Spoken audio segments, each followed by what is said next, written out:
No Sudden Move just dropped on HBO Max, and this movie is directed by the same guy who directed Ocean's 11 and stars Don Cheadle, David Harbour, Brendan Fraser, and so many others in this movie.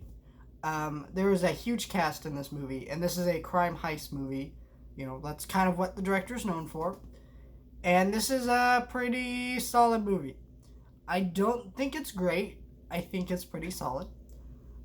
The script to this movie is excellent. The dialogue here is phenomenal. It works so well. Where I had issues with this movie is the pacing. The story really worked, but it slowed down a little bit too often. And, I was not bored when it slowed down, but I could tell that scenes were going on just a wee bit too long.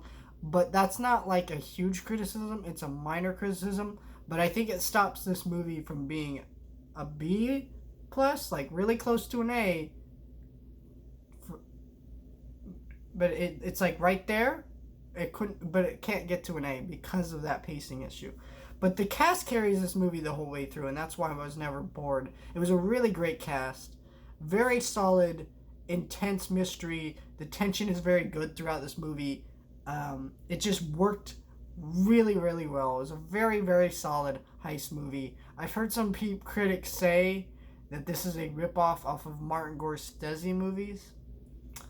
And, I've seen a majority of his movies that they're talking about. And I would say, no, it is different enough. And, I don't like saying, well, this director does everything, this director does better. It's like, well, this director has a different style and he's doing something distinct. Let's not compare different directors as this one's better than that one. Because every director has a style, every director, is kind of, they have their kind of flair to things. They make everything, there are some directors I don't like because they don't have a style, but most directors do have a style, and their style is what makes their film come together.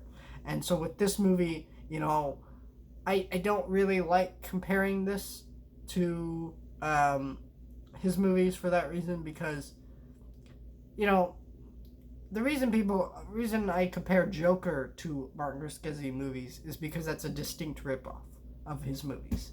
They take so much from his movies, and people say it's a homage to his movies, and I will say no. It is a distinct, very, like, I took this idea from him and inserted it into my movie.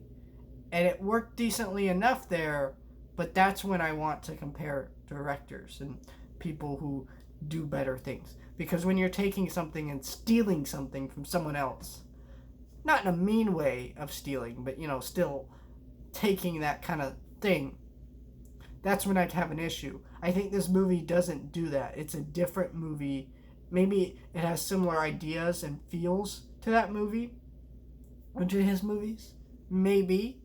But it's not the same. And I think that's why this movie is a really solid movie. I think it's close to being pretty great. I think it's just cut a little short. And that's not a terrible thing. I think if you have HBO Max, you should check out this movie. And, yeah, I think it was pretty solid.